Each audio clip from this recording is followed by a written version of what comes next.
मध्यकालीन बिहार का इतिहास। मध्यकालीन समय में बिहार के अगर इस इतिहास को अगर हम देखें तो सबसे पहले तुर्क शासन के समय बिहार की स्थिति, स्थानीय शासन वंश की अगर बात किया जाए तो कर्नाट वंश, अफगान शासन में बिहार में शेर शाह सूरी और सल्तनत काल में बिहार, मुगल काल में बिहार की स्थिति को हम देखेंगे। सबसे पहले चलते हैं हम तुर्क शासन में बिहार की स्थिति को देखते हैं। तुर्क शासक बख्तियार खिलजी। बिहार में तुर्की सत्ता की स्थापना का वास्तविक श्रेय जो है वो बख्तियार खिलजी को जाता है। बख्तियार खिलजी को जाता है। बख्तियार खिलजी कुतुबुद्दीन ऐबक का दास था। बख्तियार खिलजी जो रहता है कुतुबुद्दीन ऐबक का दास रहता है। इसका दास रहता है कुतुबुद्दीन ऐबक का बख्तियार खिलजी। बख्तियार खिलजी के आक्रमण के समय, बख्तियार खिलजी जब आक्रमण करता है बिहार पर तो उस समय छोटे छोटे शासकों का शासन रहता है। उत्तर बिहार में कर्नाट वंश, उस समय उत्तर बिहार में अगर हम देखें तो कर्नाट वंश, कर्नाट वंश का शासन रहता है। बख्तियार खिलजी की पहली जो महत्वपूर्ण सफलता रहता है वो उदंतपुरी बिहार विजय, जो कि 1198 में जीतता है। इसकी सबसे पहली जो सफलता जो रहता है वो उदंतपुरी बिहार को इसने फतह करता है 1198 में। और उसके बाद इसने उदंतपुरी के साथ नालंदा विश्वविद्यालय और विक्रमशिला विश्वविद्यालय और उदंतपुरी विश्वविद्यालय, इन सभी को तहस नहस कर देता है, यानी नष्ट कर देता है, इनमें आग लगवा देता है। उसने 1203 से 4 में नदिया, जो कि बंगाल पर चढ़ाई करता है, उस समय सेन वंश का यह राजधानी रहता है। नदिया, नदिया जो कि बंगाल में पड़ता है और ये सेन वंश का राजधानी रहता है। सेन वंश का, और उस समय सेन वंश का शासक रहता है लक्ष्मण सेन। जैसे ही बख्तियार खिलजी नदिया पर अटैक करने के लिए बढ़ता है, लक्ष्मण सेन जो रहता है वो लड़े के डर से यह भाग जाता है और बख्तियार खिलजी जो रहता है वो आसानी से नदिया पर फतह कर लेता है और इसने क्या करता है, लखनौती को अपनी राजधानी बनाता है। बख्तियार खिलजी लखनौती को राजधानी बनाता है। लखनौती को राजधानी बनाता है। बख्तियार की हत्या उसके एक अधिकारी अली मर्दान ने कर देता है। इसकी हत्या एक इसका ही अधिकारी रहता है जिसका नाम रहता है अली मर्दान। अली मर्दान इसने कर देता है और उसके शव को बिहार शरीफ के इमादपुर में दफनाया गया है। स्थानीय वंश या कर्नाट वंश। मिथिला के कर्नाट वंश, मिथिला के कर्नाट वंश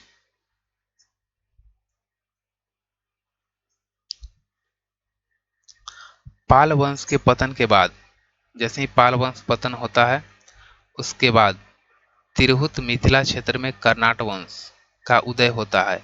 कर्नाट वंश के संस्थापक की अगर बात किया जाए तो नान्यदेव थे। कर्नाट वंश के संस्थापक नान्यदेव थे। कर्नाट वंश की राजधानी की बात किया जाए तो सिमरावगढ़ थी इसकी राजधानी।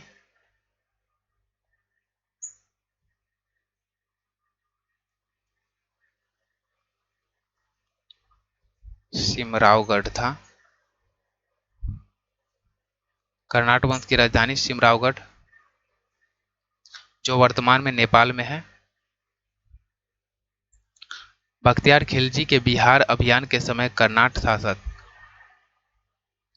नरसिंहदेव ने उसे नजराना भेंट देकर सहयोग किया था, क्योंकि कर्नाट वंश का सेन वंश से संघर्ष चलता रहता था। देखिए, जब बख्तियार खिलजी जब सेन वंश पर चढ़ाई करने जा रहा था सेन वंश, यानी जो बिहार आया था तो उसने उसका सेन वंश पर चढ़ाई जब करने जा रहा था तो उसके पहले कर्नाट वंश के जो शासक रहते हैं, कर्नाट वंश के जो शासक रहता है नरसिंह देव, नरसिंह देव उसने नजराना पेश करता है बख्तियार खिलजी को, क्योंकि सेन वंश से कर्नाट वंश का दुश्मनी रहता है। तो यही हो गया दुश्मन का दुश्मन दोस्त, यानी सेन वंश का दुश्मन बख्तियार खिलजी और कर्नाट वंश का दुश्मन सेन वंश। तो ये दुश्मन दुश्मन का दुश्मन दोस्त वाला बात हो गया यहाँ पे। कर्नाट वंश पर तुर्क सेनापति तुगरिल तुगमन, कर्नाट वंश पर तुर्क सेनापति तुगरिल तुगमन के अभियान की चर्चा तिब्बती धर्मास्वामी ने किया है। सामान्यतः दिल्ली के सुल्तान के साथ कर्नाट वंश का संबंध नजराना एवं भेंट का था, परंतु गियासुद्दीन तुगलक ने अपने बंगाल अभियान के क्रम में कर्नाट क्षेत्र पर विजय प्राप्त किया था। गियासुद्दीन तुगलक जो था, गियासुद्दीन तुगलक इसने क्या किया था, कर्नाट वंश पर चढ़ाई किया अपने बंगाल अभियान के समय 1324 से 25 में और कर्नाट वंश को जीत लिया था। गियासुद्दीन के अभियान के समय कर्नाट वंश का शासक जो था हरसिंह देव था, हरसिंह देव था। हरसिंह देव 1279 से 1335 ईस्वी तक समाज सुधारक भी था। हरि सिंह इस वंश का अंतिम शासक था, कर्नाट वंश का अंतिम शासक हरि सिंह था। उसके समय पंजी प्रबंधन का विकास हुआ था।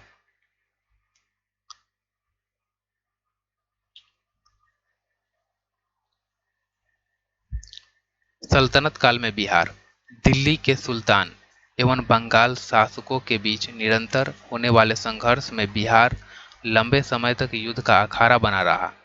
इल्तुतमिश दिल्ली सल्तनत का प्रथम सुल्तान था जिसने बिहार पर अभियान किया।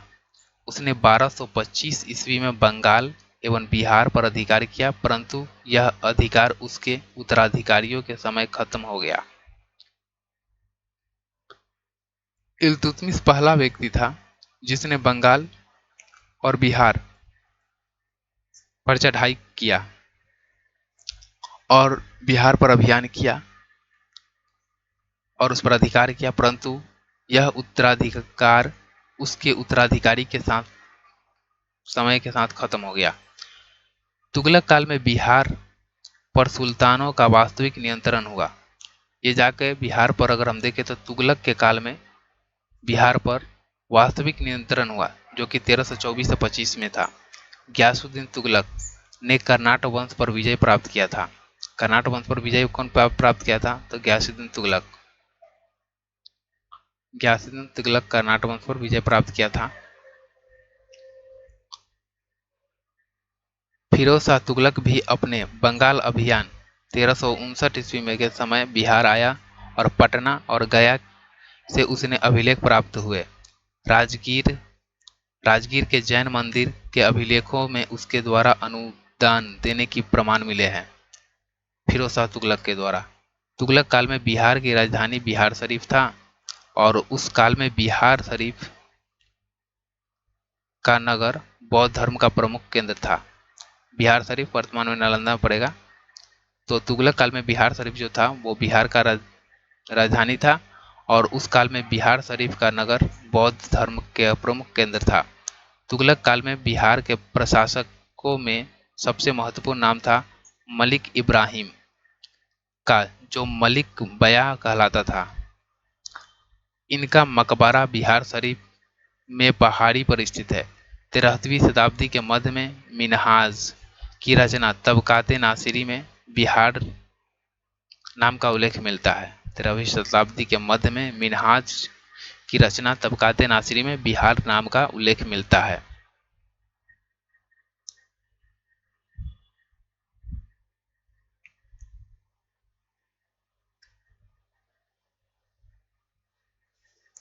अफगान शासक में बिहार सिकंदर लोदी।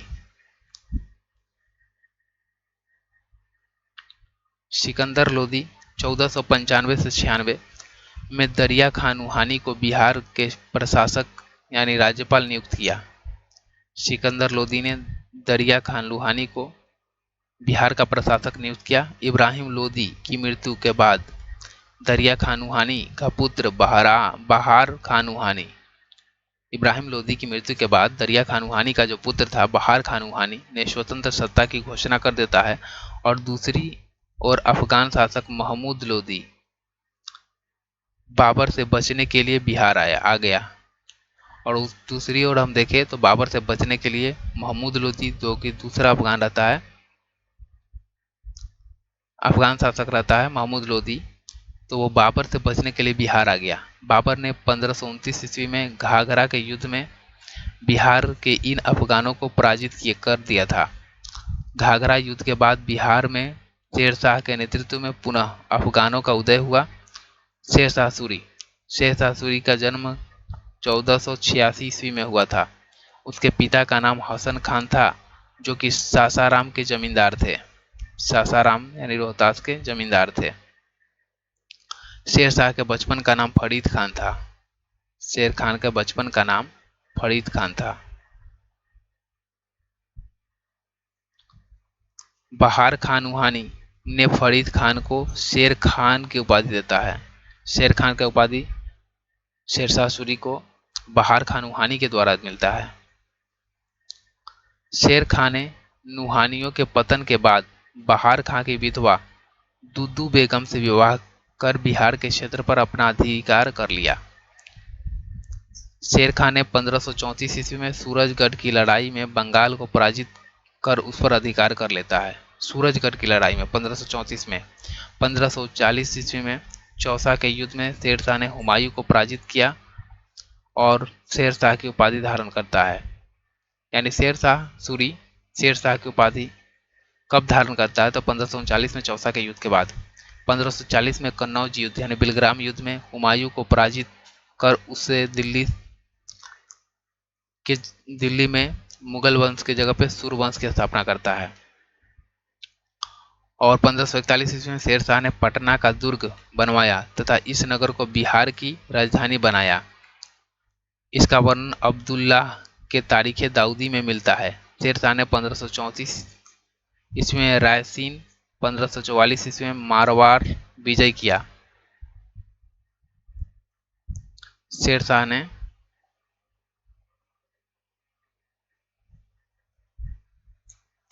शेरशाह की अगर बात किया जाए तो 1543 ईस्वी में रायसीन, 1543 में रायसीन और 1544 ईस्वी में मारवाड़ मारवाड़ पर विजय किया। 1545 ईस्वी में कालिंजर अभियान में गोला फटने से वह घायल हो गया और उसकी मृत्यु हो गया। 1545 ईस्वी में इसने कालिंजर युद्ध में गोला बिक रहा था, और वह गोला क्या होता है, टकरा कर इसके खुद ही पास में आकर फट जाता है, जिससे ये घायल हो जाता है और इसकी मृत्यु हो जाता है। शेरशाह ने अपने जीवन काल में ही सासाराम में इंडो इस्लामिक स्थापत्य काल कला पर आधारित मकबरा का निर्माण प्रारंभ करवाया था। शेरशाह की मृत्यु के बाद उसके पुत्र इस्लाम शाह ने इसे बनवाया और कृत्रिम झील के मध्य स्थित इस इमारत आकार में अष्टकोणीय है और यह लाल बलुआ पत्थर से निर्मित है। इनमें इनको दफन कर दिया गया। शेरशाह ने बिहार में रोहतास का किला बनवाया। रोहतास का किला बनवाया। शेरशाह ने जब्ती प्रणाली चलाई, जिसमें भूमि की माप के आधार पर लगान निर्धारण किया जाता था। बाद में इसे अकबर ने भी अपनाया, जब्ती प्रणाली को। शेरशाह का शासन सुव्यवस्थित शासन प्रणाली के लिए प्रसिद्ध था। शेरशाह का जो शासन था सुव्यवस्थित शासन प्रणाली के लिए प्रसिद्ध था। उसने संचार व्यवस्था, डाक व्यवस्था, सैन्य व्यवस्था, राजस्व व्यवस्था में व्यापक सुधार किए। शेरशाह के बाद उसका पुत्र जलाल खान और इस्लाम शाह की उपाधि के साथ गद्दी पर बैठता है। जलाल खान जो रहता है वो इस्लाम शाह की उपाधि के साथ गद्दी पर बैठता है। बाद में सूर्यवंश के 3 भागों में बढ़ जाता है, मछीवार एवं सरहिंद। 1555 ईस्वी में मछीवार एवं सरहिंद के युद्ध में हुमायूं ने सिकंदर सूर को पराजित कर देता है और सूर्यवंश का अंत कर देता है।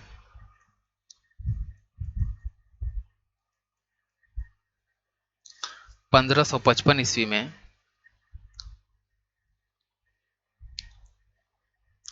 हुमायूं ने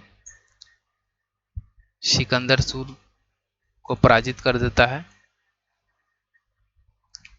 और सूर्यवंश का अंत कर देता है और फिर से मुगल सेना को बरकरार करता है, यानी उसको फिर से खड़ा करता है। मुगल काल में बिहार। शेर शाह की मृत्यु के बाद कुछ वर्षों तक सूर्यवंश की सत्ता बनी रही, लेकिन 1555 से 56 ईस्वी में मुगल राज्य की पुनः स्थापना हो जाती है।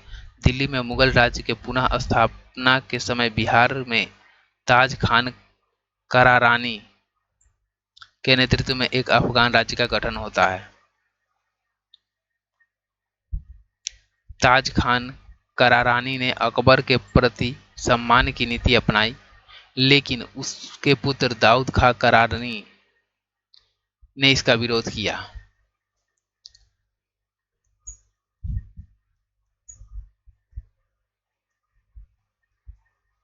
देखिए, ताज खान करारानी ने अकबर के प्रति सम्मान की नीति अपनाई, लेकिन उसका जो पुत्र हुआ दाऊद खां करानी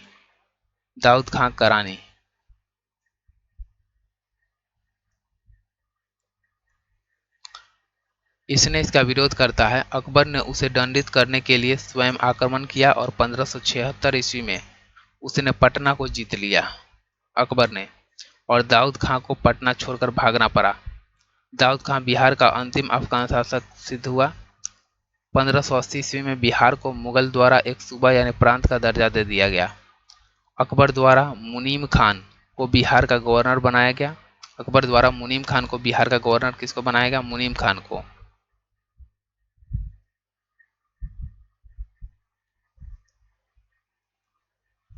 मुनीम खान को अकबर द्वारा बिहार का गवर्नर बनाया गया। अकबर के समय राजा मानसिंह को बिहार का प्रांतपति यानी 1587 ईस्वी में बनाया गया। 1587 से 94 तक बनाया गया। मानसिंह के समय मुगल साम्राज्य बिहार में काफी मजबूत हो गया। मानसिंह के समय रोहतास को बिहार की राजधानी बनाया गया। रोहतास को बिहार की राजधानी मानसिंह के समय में बनाया गया था। जहांगीर के समय छोटा नागपुर के क्षेत्र पर मुगलों का अधिकार स्थापित हो गया। जहांगीर के समय में अगर देखें हम तो छोटा नागपुर के एरिया में मुगलों का अधिकार हो गया था। जहांगीर ने 1621 ईस्वी में राजकुमार परवेज को बिहार का प्रांतपति बनाया और इसके बाद यह केवल राजकुमार को ही दिया जाने लगा। जहांगीर ने राजकुमार परवेज जो था उसको बिहार का प्रांतीय गवर्नर बनाया। किसको? राजकुमार परवेज को। और उसके बाद से यह केवल राजकुमार को ही यह पद दिया जाने लगा।